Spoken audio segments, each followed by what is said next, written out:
Mon frère a débarqué chez moi en disant « Tu gâches mes fiançailles. On a l'air fauché parce que tu n'as pas aidé. » J'ai répondu « On dirait bien que c'est ton problème. » Quand il m'a dit d'oublier le passé, j'ai rétorqué « Par maintenant, ou j'appelle la police. » J'ai passé ma vie entière à être l'enfant de secours. Vous voyez le genre. Celui qui existe uniquement pour faire briller l'enfant adoré, par simple comparaison. Mon petit frère Tyler, un homme de 28 ans, est la star de notre famille, depuis son tout premier souffle. Ce gamin aurait pu mettre le feu à la maison, et maman aurait loué son esprit d'initiative. En grandissant, le favoritisme n'était même pas subtil. C'était tellement flagrant, que même les amis de la famille le remarquaient, et faisaient des blagues gênantes à ce sujet. Tyler a eu la grande chambre, avec les baies vitrées donnant sur le jardin, celle avec le dressing et la salle de bain attenante. Moi, j'ai hérité du débarras aménagé au sous-sol, avec un soupirail qui fuyait à chaque averse, et une salle de bain que je devais partager avec la buanderie. La moquette de ma chambre sentait le moisi, peu importe combien de fois nous la nettoyions. Et en hiver, on pouvait voir sa propre respiration, car le chauffage n'arrivait pas correctement jusque-là. Tyler a reçu une voiture pour ses 16 ans. Une foutue Mustang, que papa a passé 3 mois à restaurer dans le garage. Je me souviens de les avoir regardés travailler dessus, ensemble, le week-end. Papa apprenait à Tyler le fonctionnement des moteurs et des transmissions. Tous les deux étaient couverts de cambouis, et riaient de je ne sais quoi. Je demandais si je pouvais aider, et papa me disait d'aller faire mes devoirs, ou de tondre la pelouse. Cette voiture est devenue la fierté et la joie de papa, et Tyler ne l'a même pas appréciée. Il l'a accidenté 2 fois la première année, et à chaque fois, papa l'a simplement réparée, sans même élever la voix. Moi, j'ai eu droit à une leçon de morale sur les responsabilités, et aux horaires de bus, pour mes 16 ans. Papa m'a fait asseoir, et m'a expliqué que posséder une voiture était un privilège, et non un droit, et que je devais d'abord faire preuve de responsabilité financière. Alors, j'ai trouvé un travail à l'épicerie du coin, j'ai économisé pendant 8 mois, et j'ai acheté une Honda Civic de 1998, avec 225 000 km au compteur, pour 2 800 €. L'engin roulait à peine, et nécessitait des réparations constantes, mais c'était le mien. Papa n'a jamais proposé de m'aider à la réparer, ni de m'apprendre quoi que ce soit sur l'entretien automobile. J'ai appris grâce à des vidéos YouTube, dans notre allée, pendant que lui et Tyler étaient à l'intérieur, en train de regarder le football. Quand Tyler a obtenu son diplôme de fin de lycée de justesse, avec une moyenne médiocre, mes parents lui ont organisé une fête de remise des diplômes, avec un traiteur et un DJ. Et pas n'importe quelle fête. Ils ont loué une salle de banquet, invité 150 personnes, et diffusé un diaporama du parcours de Tyler au lycée, qui réussissait, je ne sais comment, à faire passer un élève tout juste passable pour un véritable érudit. Le gâteau à lui seul a coûté 400 €. Ils ont engagé un photographe, pour capturer chaque instant. Tyler portait un costume sur mesure, que maman avait fait faire spécifiquement pour l'occasion. Papa a prononcé un long discours émouvant, expliquant à quel point il était fier de voir son fils surmonter les obstacles, et réaliser ses rêves. Les 10 obstacles étant des cours de lycée basique, et ses rêves consistant à obtenir son diplôme au bout de 5 ans, parce qu'il avait raté son année d'anglais. Quand j'ai obtenu mon diplôme, 2 ans plus tôt, avec des notes excellentes, une adhésion à la Société nationale des honneurs, et une admission dans 3 universités avec des bourses partielles, j'ai reçu une carte avec 50 € et un bien joué. Pendant qu'ils étaient occupés à planifier l'aménagement de la chambre universitaire de Tyler.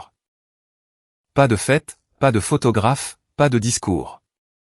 Nous sommes allés à un dîner de famille dans un restaurant de chaîne, où Tyler s'est plaint du menu tout le long, et où maman a passé le repas à lui demander de quelle couleur il voulait ses draps, pour sa future chambre d'étudiant. Je me souviens d'avoir été assis là, avec mes cordons honorifiques, à regarder mes parents planifier l'avenir de mon frère, tandis que le mien n'était qu'une interruption dérangeante de leur véritable priorité. Le lendemain, j'ai demandé à maman pourquoi Tyler avait eu une grande fête, et pas moi. Elle m'a répondu que Tyler avait besoin de plus d'encouragement, parce que l'école était plus difficile pour lui, et que j'étais suffisamment motivé par moi-même, pour ne pas avoir besoin de validation externe. Motivé par moi-même. C'est comme ça qu'on appelle un gosse, qui a compris très tôt que personne n'allait célébrer ses réussites, et qu'il ferait donc mieux de trouver sa motivation ailleurs. L'université fut la suite de ce même cauchemar, avec des enjeux encore plus élevés. Tyler est allé à l'université d'État, a fait la fête pendant 6 ans, a changé de filière 4 fois, et a finalement obtenu un diplôme en communication, dont il ne s'est jamais servi. Il a commencé en préparatoire de médecine, parce que papa voulait un médecin dans la famille, puis est passé au commerce, après avoir échoué en chimie organique. Ensuite, il a bifurqué vers la psychologie, parce qu'une fille qui lui plaisait était dans ce cursus, puis vers le marketing, parce que ça semblait facile. Et enfin, il s'est rabattu sur la communication, car son conseiller lui a dit que c'était la seule filière où il avait suffisamment de crédit pour obtenir un diplôme. Mes parents ont payé chaque centime. Les frais de scolarité, le logement, les repas, l'argent de poche, les voyages de fin d'année, les cotisations de fraternité, la totale. Ils ont probablement englouti près de 180 000 € pour financer son adolescence prolongée. Je me rappelle de maman, justifiant cela en disant que Tyler avait besoin de se concentrer sur ses études, sans le stress du travail. Peu importe qu'il passât plus de temps dans les soirées qu'en cours. Moi, je suis allé dans une université locale, tout en travaillant à temps plein dans un entrepôt. J'ai ensuite été transféré pour terminer mon diplôme de commerce sur un campus régional, et j'ai obtenu mon diplôme avec 31 000 € de dettes étudiantes, que je rembourse encore aujourd'hui. La contribution de mes parents s'est élevée à très exactement 0 €, accompagnée de nombreux commentaires sur le fait que j'aurais dû m'investir davantage, pour obtenir des bourses comme Tyler l'aurait soi-disant fait. Tyler n'a pas eu de bourse. Il a eu un chèque en blanc de papa et maman, et a tout de même mis 6 ans pour obtenir un diplôme qui n'en demande que 4. Je travaillais de nuit à l'entrepôt, de 23 h à 7 h du matin, puis j'allais directement en cours. Je m'asseyais au fond des amphithéâtres, luttant pour rester éveillé, buvant du café de station-service, et mangeant la nourriture des distributeurs automatiques, parce que je n'avais pas le temps de faire de vrais repas. Les autres étudiants se plaignaient d'être fatigués à cause de leur soirée tardive, à jouer ou à faire la fête. Moi, j'étais fatigué, après avoir chargé des camions pendant 8 heures, avant même de venir sur le campus. Il y avait des semaines où je travaillais 45 heures, assistais à 15 heures de cours, et trouvais, je ne sais comment, le temps d'étudier et de faire mes devoirs. Pendant ce temps, je voyais les publications Facebook de Tyler, à des matchs de football, à des soirées, ou en voyage avec ses amis. De mon côté, je calculais si je pouvais m'offrir à la fois mes manuels scolaires et mes courses, pour la semaine. En général, je ne pouvais pas me permettre les deux. Alors, je partageais mes livres avec des camarades de classe, ou je cherchais de vieilles éditions à la bibliothèque. Mes parents savaient tout cela. Ils me voyaient épuisé lors des dîners de famille, m'endormant sur leur canapé, parce que je n'avais pas dormi dans mon propre lit depuis 3 jours. Pas une seule fois, ils n'ont proposé de m'aider pour mes frais de scolarité, ou de réduire mes heures de travail, en couvrant quelques dépenses. Mais lorsque Tyler a mentionné qu'il voulait rejoindre une fraternité, ils ont trouvé les 800 € de cotisation, en moins d'une semaine. Après l'université, j'ai décroché un emploi dans la gestion de la chaîne d'approvisionnement. J'ai commencé tout en bas de l'échelle, en travaillant à des heures improbables, en gérant des clients en colère, et des délais impossibles. J'ai lentement gravi les échelons sur 8 ans, pour devenir coordinateur logistique principal. Rien de très glamour, mais je gagne bien ma vie maintenant. Environ 73 000 €, sans compter les primes. Je possède une petite maison, dans un quartier agréable. J'ai une voiture fiable. Je paie mes factures à temps. En gros, je mène une vie d'adulte normale. Tyler, lui, est retourné vivre à la maison après son diplôme. Il a passé 2 ans à se chercher, à enchaîner une série de petits boulots à temps partiel, qu'il quittait au bout de quelques mois, et fait actuellement du design graphique en freelance. Par freelance, j'entends qu'il crée des logos pour les startups ratées de ses amis, et qu'il n'a jamais gagné plus de 15 000 € sur une seule année. Il a 28 ans, et vit toujours dans le sous-sol aménagé de mes parents, sans payer de loyer. Le plus fort, c'est la façon dont mes parents parlent de nous. Tyler est un artiste, un créatif, qui cherche sa voie. Moi, je suis trop concentré sur l'argent, et je passe à côté de l'essentiel. Le chômage de Tyler, c'est de la passion. Ma carrière stable, c'est me contenter de la médiocrité du monde de l'entreprise. Chaque réunion de famille est la même pièce de théâtre épuisante. Maman interroge Tyler sur son dernier projet, comme s'il était Michel-Ange, en train de peindre la chapelle Sixtine.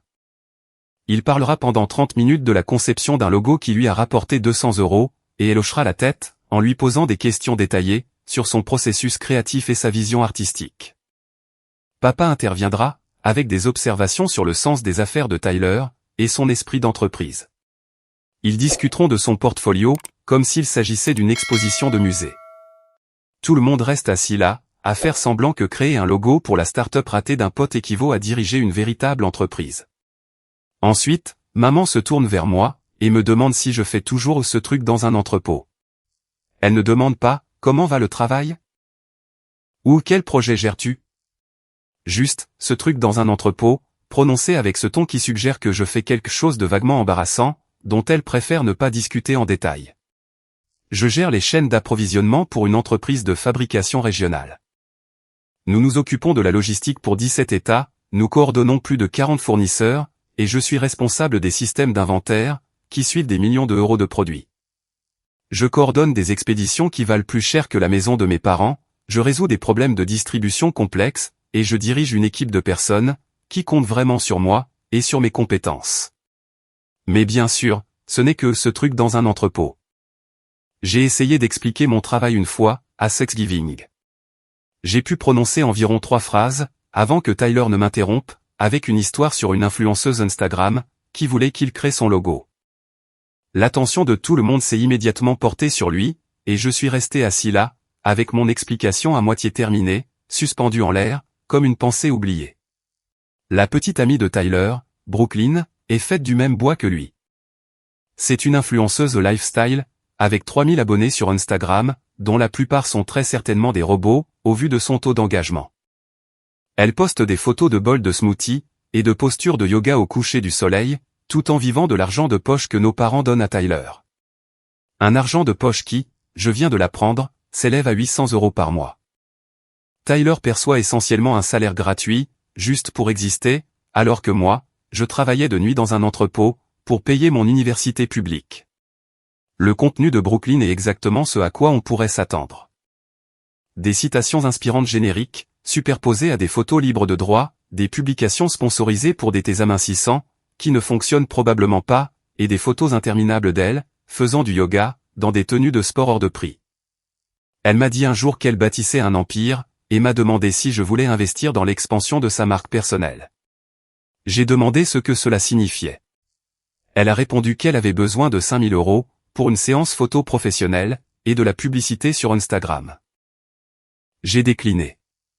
Ma petite amie, Lily, est professeure au collège. Elle travaille d'arrache-pied, pour un salaire modeste, dépense son propre argent pour les fournitures de sa classe, et se soucie sincèrement de ses élèves. Elle est intelligente, gentille, drôle, et bien trop bien pour moi. Nous sommes ensemble depuis 4 ans, nous parlons de fiançailles, et de construire un véritable avenir ensemble. Mais selon ma famille, le mode de vie Instagram de Brooklyn est plus impressionnant que la vraie carrière de Lily, qui consiste à éduquer des enfants. Maman me demande constamment quand je vais trouver quelqu'un, avec autant d'ambition que Brooklyn. L'ironie de la chose serait hilarante, si elle n'était pas aussi exaspérante. Le point de rupture a eu lieu il y a 3 mois. Tyler a annoncé qu'il allait demander Brooklyn en mariage, et mes parents ont immédiatement commencé à planifier une fête de fiançailles. Pas une petite réunion. Une véritable production, avec une liste de 80 invités, un traiteur, un open bar, la totale. Papa a appelé, pour me demander de contribuer au financement de la fête. Il prévoyait de dépenser environ 8000 € pour l'événement, et voulait que je participe à hauteur de 2000 €, puisque je m'en sortais si bien financièrement. Pendant ce temps, Tyler ne contribuait en rien, car il économisait pour la bague, avec l'argent que nos parents lui donnaient. J'ai ri. J'ai littéralement ri au téléphone. J'ai dit à papa que je n'allais pas financer la fête de fiançailles de Tyler, alors que Tyler ne finançait même pas sa propre bague de fiançailles. Papa est resté silencieux un instant, puis a dit, la famille est de la famille, et que je me montrais égoïste. Égoïste. Venant de personnes qui avaient payé 0 € pour mes études, tout en finançant les 6 années de diplôme festif de Tyler. J'ai dit à papa que j'allais y réfléchir, et j'ai raccroché. Je n'y ai pas réfléchi, pas une seule seconde. 2 semaines plus tard, maman a appelé. Elle était contrariée que je n'ai pas envoyé d'argent pour la fête. Ils avaient établi le budget en comptant sur ma contribution, et maintenant, il leur manquait de l'argent. Ils avaient déjà versé des acomptes pour la salle et le traiteur, en partant du principe que je leur fournirais les 2000 €. Je lui ai rappelé que je n'avais jamais accepté de contribuer. Je n'ai jamais dit oui, je ne l'ai jamais sous-entendu, je ne l'ai même jamais envisagé. Elle m'a répondu qu'elle pensait que je ferais ce qui est juste, en tant que frère de Tyler. Que la famille soutenait la famille dans les moments importants. Qu'elle m'avait mieux élevé que ça, pour que je n'abandonne pas mon frère quand il avait besoin de moi. Ce qui aurait été juste, c'est que tu traites tes deux enfants de manière égale, ai-je répondu. Mais nous avons largement dépassé le stade de cette conversation. Maman s'est immédiatement mise sur la défensive. Il nous avait toujours traités de la même façon, a-t-elle insisté. Sa voix avait pris ce ton tranchant, qu'elle adopte quand elle sait qu'elle a tort, mais qu'elle refuse de l'admettre.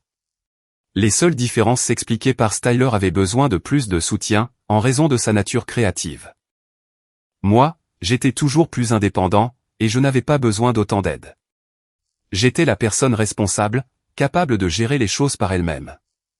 C'était le récit qu'ils avaient construit, au fil des années. Tyler avait besoin de plus, parce qu'il était sensible, artiste, et se cherchait. J'avais besoin de moins, parce que j'étais indépendant, capable, et autonome. C'est amusant de voir comment indépendant signifiait en réalité ignorer, et autonome signifiait nous n'avions pas envie de t'aider.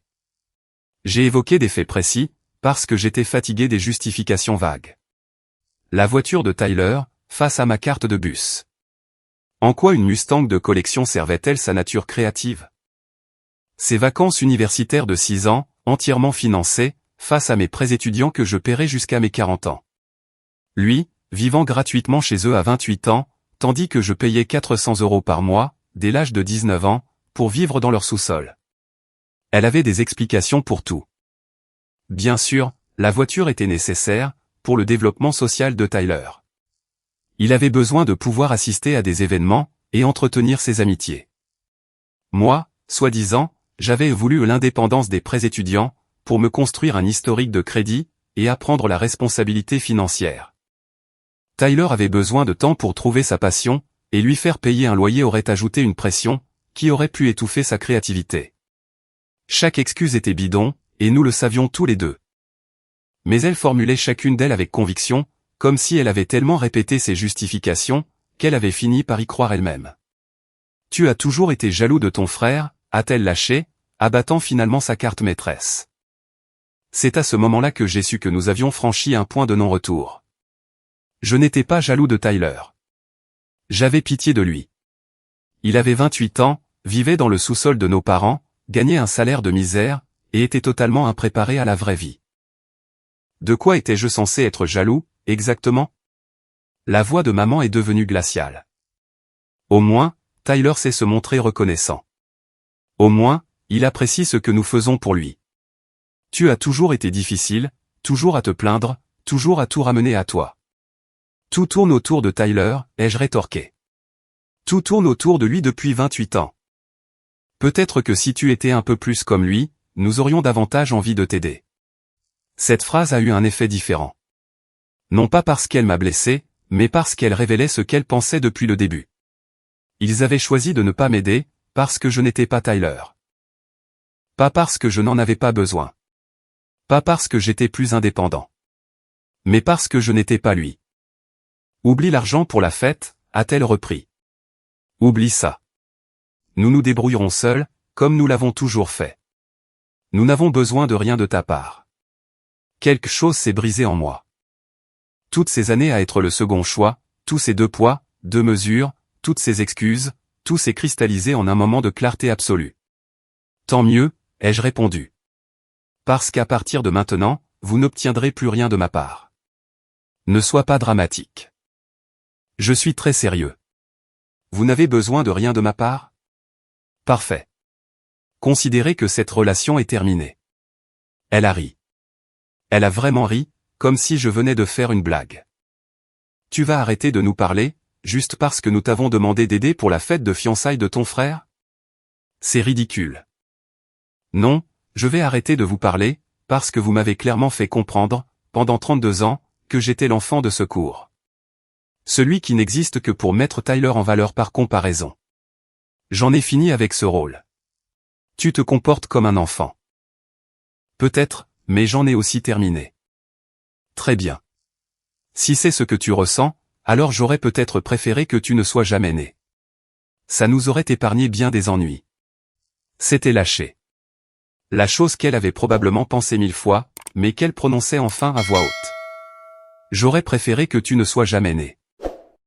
Je me suis tu. Le téléphone m'a semblé lourd dans ma main. Maman respirait fort à l'autre bout du fil, réalisant probablement qu'elle avait franchi une limite, mais trop têtue pour retirer ses paroles. D'accord, ai-je dit calmement. Considère que ton vœu est exaucé. À partir de cet instant, agissez comme si je n'étais jamais né. N'appelez pas. N'envoyez pas de texto. Ne venez pas chez moi. Je n'existe plus pour vous. Jack, ne sois pas, j'ai raccroché. J'ai bloqué son numéro immédiatement. Puis le numéro de papa. Puis celui de Tyler. Ensuite, j'ai parcouru les réseaux sociaux, Facebook, Instagram, Twitter, et je les y ai tous bloqués, également. J'ai supprimé de mes contacts tous les membres de la famille qui, je le savais, essaieraient de relayer des messages, ou de jouer les médiateurs. Les cousins qui prendraient le parti de mes parents. Les tantes et oncles qui essaieraient d'arrondir les angles. Les amis de la famille, qui observaient ce dysfonctionnement depuis des années, sans jamais rien dire. Le processus de blocage a été thérapeutique, d'une certaine manière. Chaque numéro bloqué donnait l'impression de couper un autre fil, qui m'avait maintenu au sol. Quand j'ai eu terminé, j'avais supprimé 17 contacts. 17 personnes, qui étaient liées à ce système toxique. Lily est rentrée du travail 1 heure plus tard, et m'a trouvé assis sur le canapé, le regard dans le vide. Elle enseigne l'anglais en classe de 5e, et les vendredis sont toujours difficiles, car les enfants sont agités et déconcentrés. Elle avait l'air épuisée. Son sac de professeur était lourd, rempli de rédactions qu'elle devrait corriger pendant le week-end, mais elle a jeté un seul coup d'œil à mon visage, et a tout laissé tomber.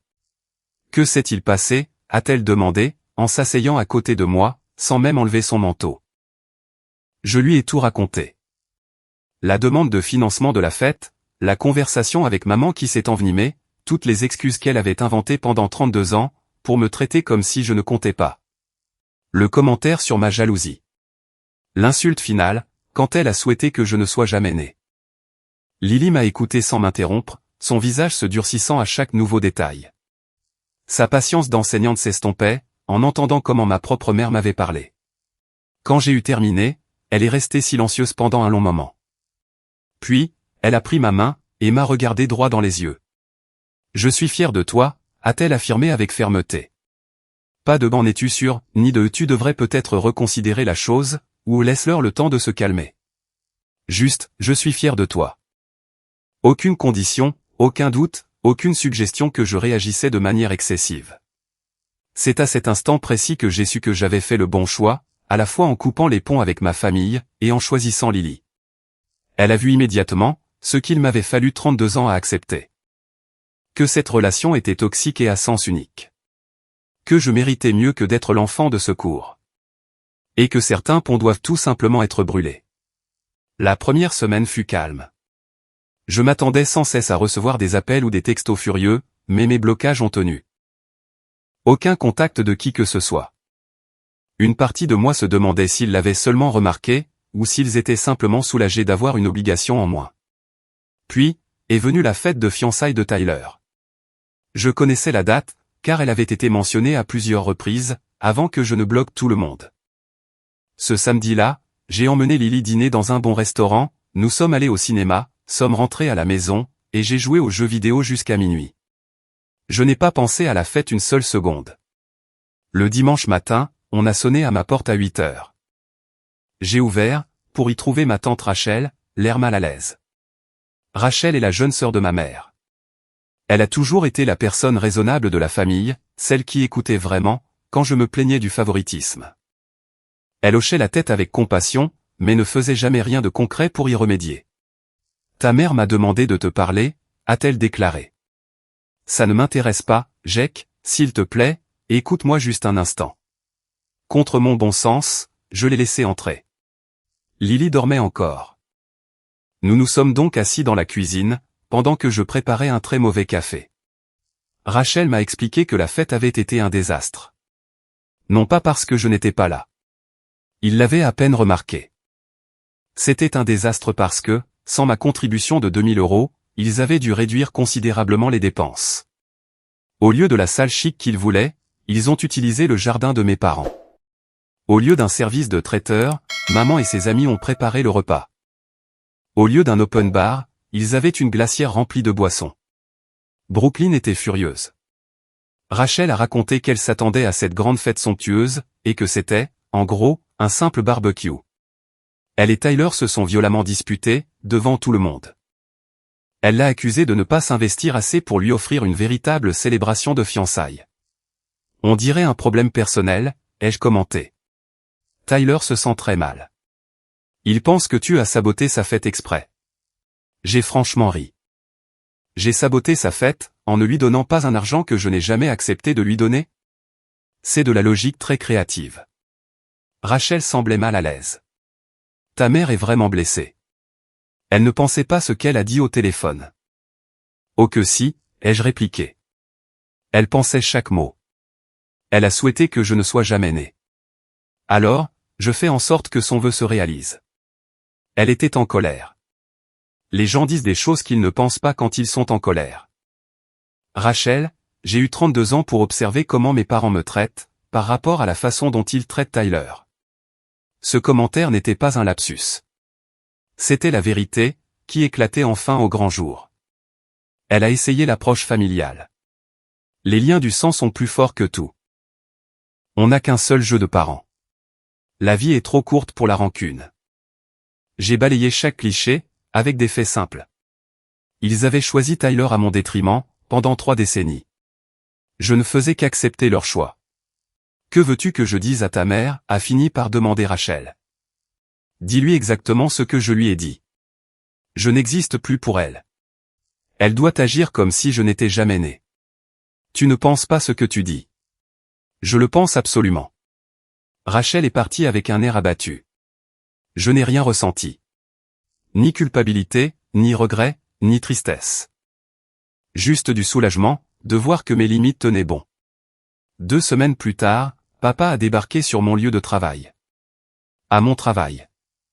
Il a réussi, je ne sais comment, à passer la réception, et s'est présenté à la porte de mon bureau pendant le déjeuner. Il faut qu'on parle, a-t-il lancé. Non. Pas du tout, ai-je répondu en continuant à manger mon sandwich. Tu es têtu. Je suis cohérent. J'ai dit à maman que j'en avais terminé. Ça t'inclut aussi. Il s'est assis malgré tout, sans y avoir été invité. Il a commencé à dire que je détruisais la famille. Que Tyler était bouleversé. Que maman pleurait tous les jours. Que toute cette situation était ridicule, juste pour quelques milliers d'euros.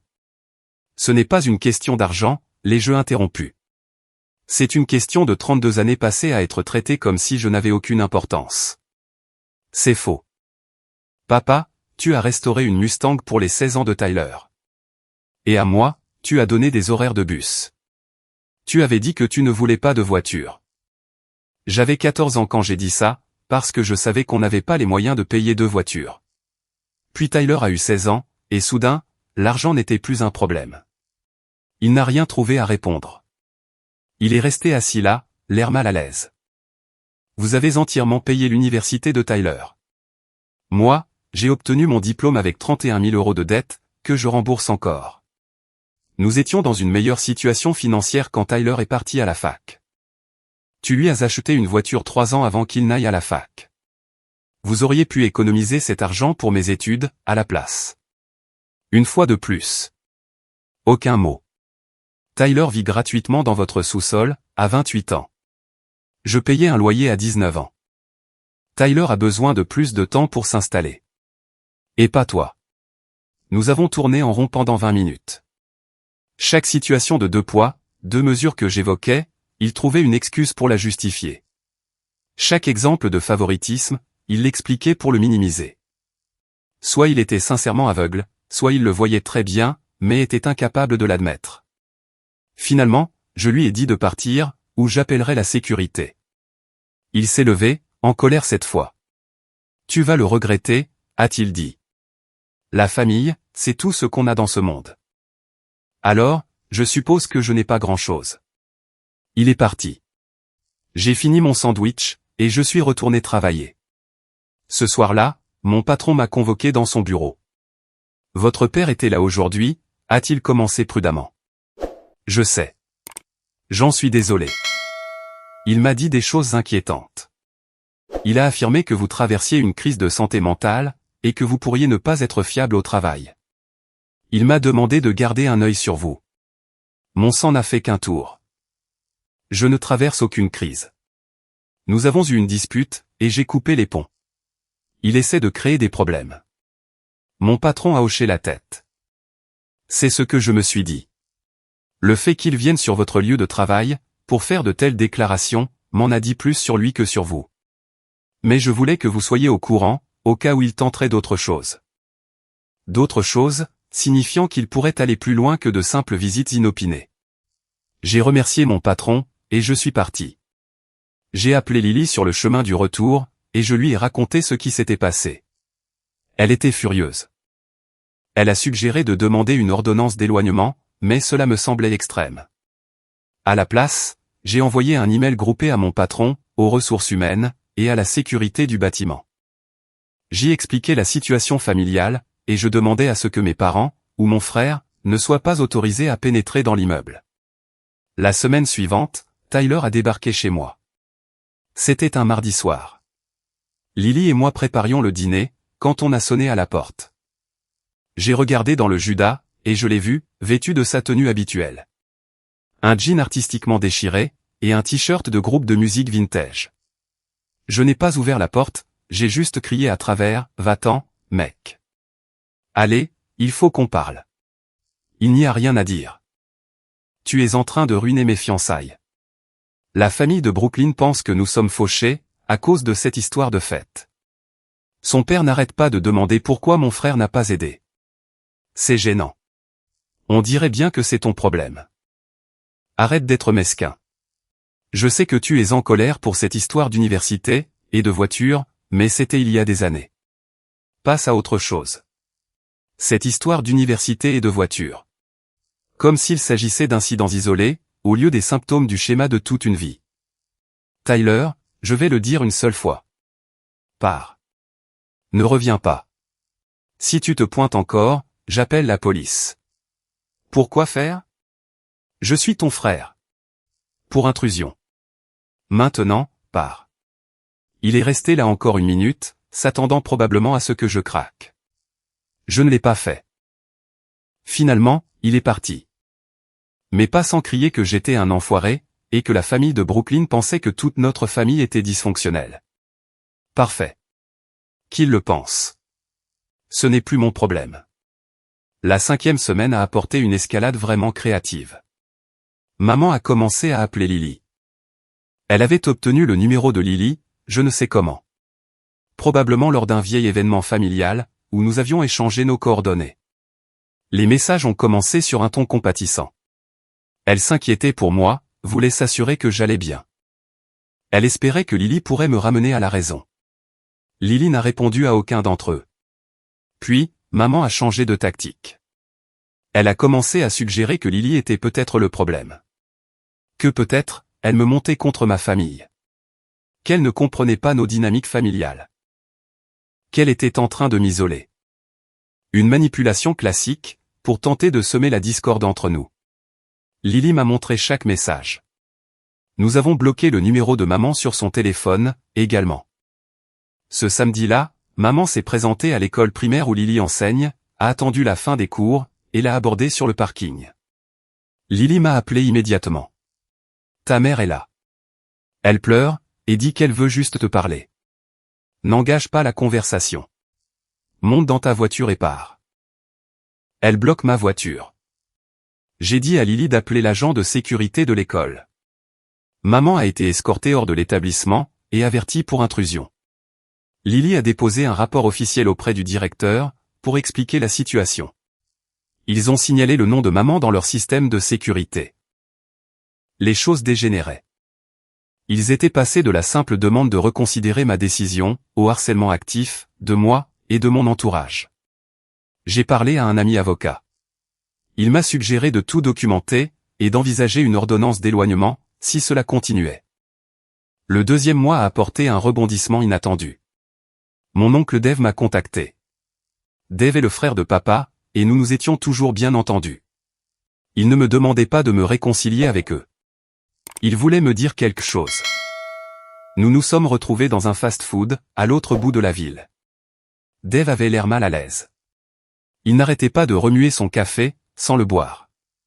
Je ne suis pas là pour prendre parti, a-t-il commencé. Mais tu dois savoir ce qui se dit sur ton compte. Apparemment, mes parents racontaient à tout le monde que j'avais fait une dépression nerveuse. Que j'étais devenu instable, et que j'avais coupé les ponts avec la famille sans raison. Que j'avais toujours eu des problèmes, qu'ils avaient essayé de m'aider, mais que j'avais refusé. Ils se faisaient passer pour les victimes de ma maladie mentale. Ta mère raconte aux gens que tu l'as menacée, a poursuivi Dave. Elle dit que tu l'as traité de tous les noms, et que tu as proféré des menaces violentes. Elle dit qu'elle a peur de toi. Cela dépassait la simple manipulation. C'était de la diffamation, une destruction de ma réputation. Il créait un récit où j'étais dangereux, instable, et le méchant de l'histoire, tandis qu'eux étaient les victimes innocentes de mon comportement irrationnel. Rien de tout cela ne s'est passé, ai-je affirmé. Je sais. Je te connais depuis toujours. Tu es probablement la personne la plus équilibrée de cette famille. Mais ils s'en tiennent fermement à cette version de l'histoire. Pourquoi tu me racontes ça? Dave a haussé les épaules. Parce que c'est mal. Et parce que je les ai regardés te faire la même chose pendant des années. Le favoritisme, les 2 poids, 2 mesures. Je l'ai vu. La plupart d'entre nous l'ont vu. C'est juste que nous n'avons rien dit. Pourquoi ne rien avoir dit? Parce que ce n'était pas notre place. Parce que tes parents sont des adultes, qui font leur propre choix. Parce que s'immiscer dans les dynamiques familiales des autres, c'est toujours compliqué. Il a fait une pause. Mais là, c'est différent. Ils mentent à ton sujet. Ils détruisent ta réputation. Ils vont trop loin. J'ai remercié Dave de m'avoir prévenu, et je lui ai demandé s'il serait prêt à faire une déposition, si on en arrivait à une action en justice. Il a répondu oui, sans aucune hésitation. Fort des informations de Dave, j'ai envoyé un message très clair à mes parents, par l'intermédiaire de mon avocat.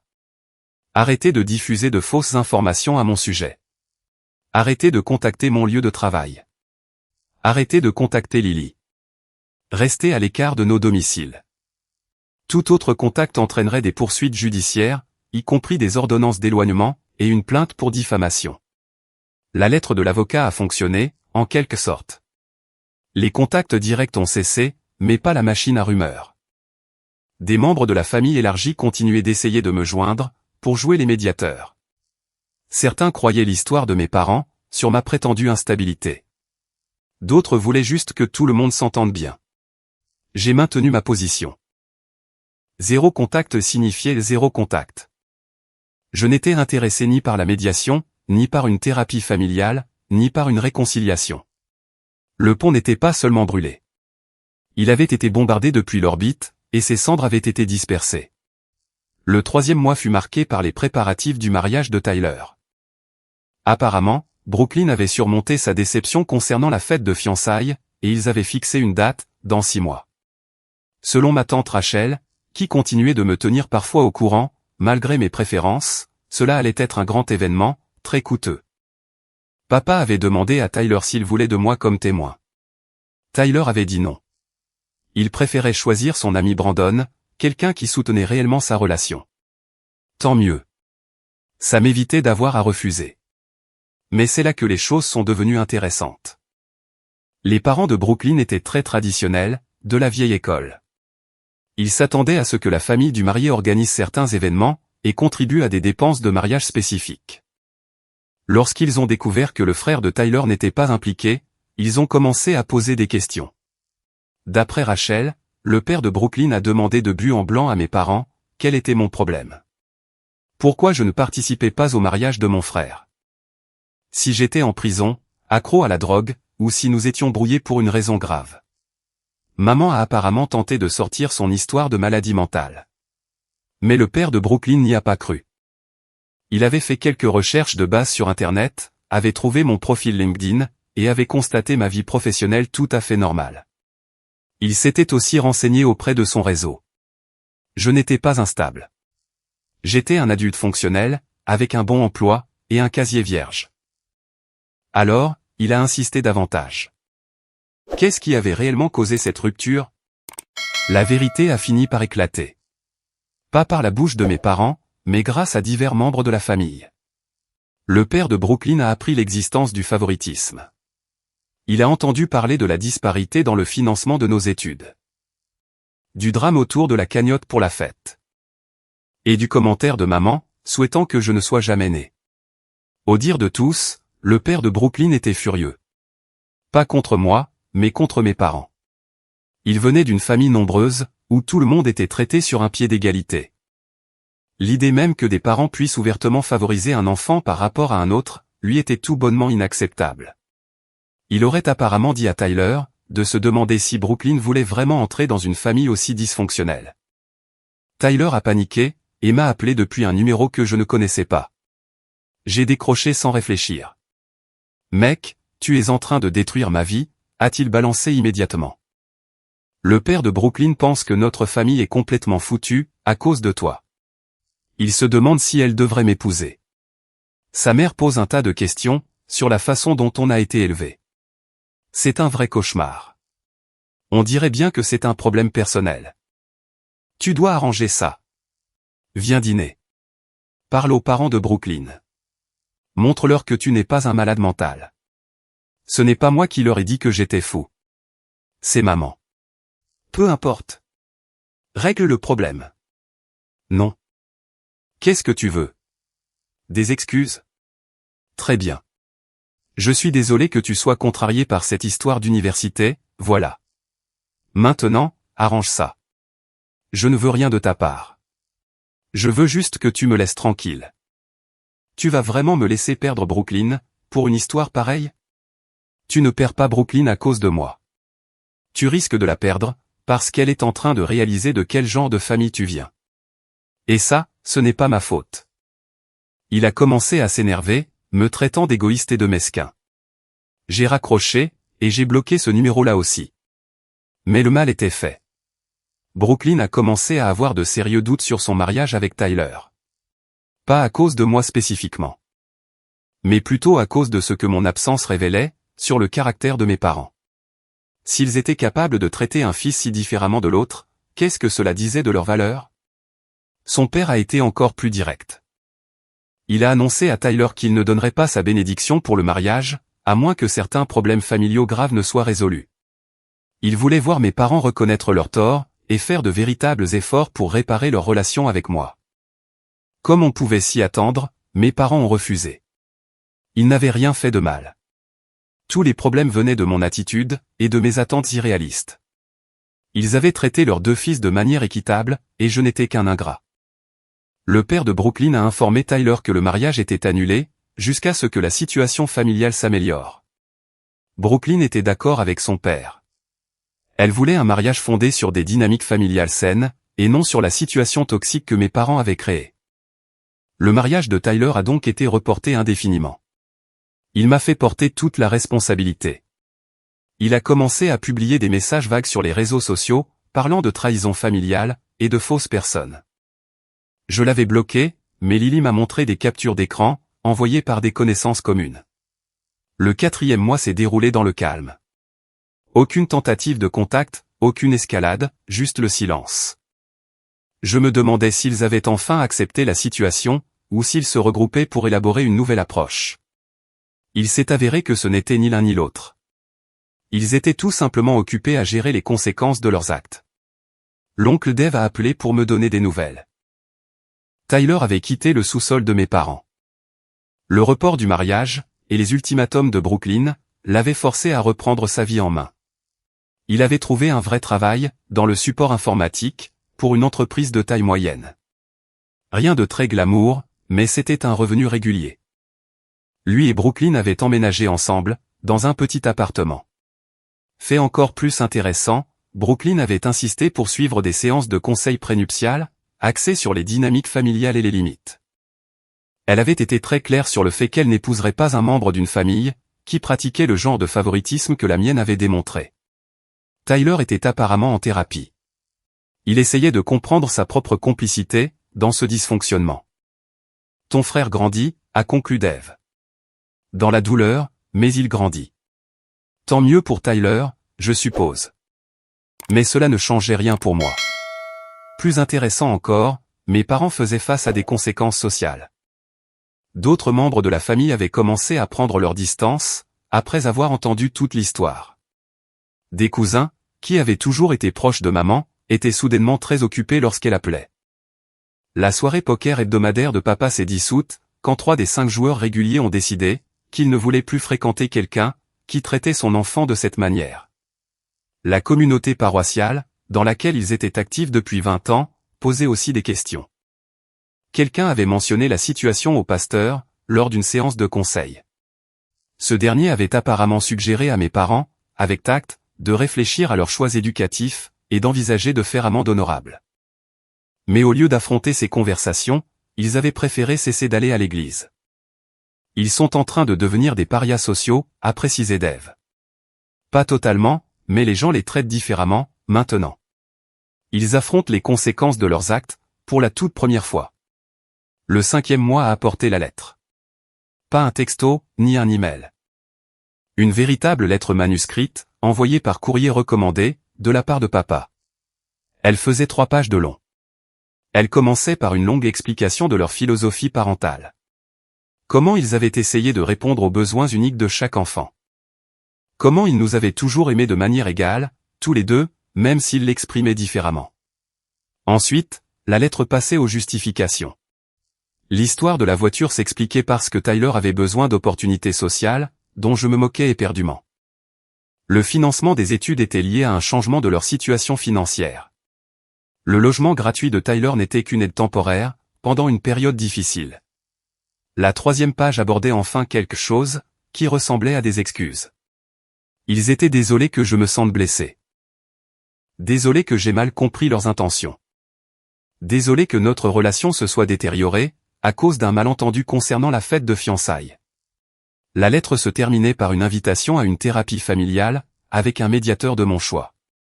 Ils voulaient réparer la relation, et m'aider à mieux comprendre leur point de vue. Je l'ai lu 2 fois. Je l'ai montré à Lily. Elle l'a résumé à la perfection, ce ne sont pas des excuses. C'est une justification, avec un filtre d'excuses par-dessus. Elle avait raison. Toute la lettre parlait d'eux. De leurs intentions, de leur point de vue, de leur douleur. La seule chose dont ils étaient désolés, c'était que je les ai mal compris. Ils n'étaient pas désolés pour ce qu'ils avaient fait. Ils étaient désolés que j'y ai réagi. Je n'ai pas répondu à cette lettre. Je l'ai simplement rangée, au cas où j'aurais besoin de preuves plus tard. 2 semaines plus tard, Tyler a repris contact avec moi, via LinkedIn, de tous les endroits possibles. La messagerie d'un réseau professionnel semblait être un choix bizarre.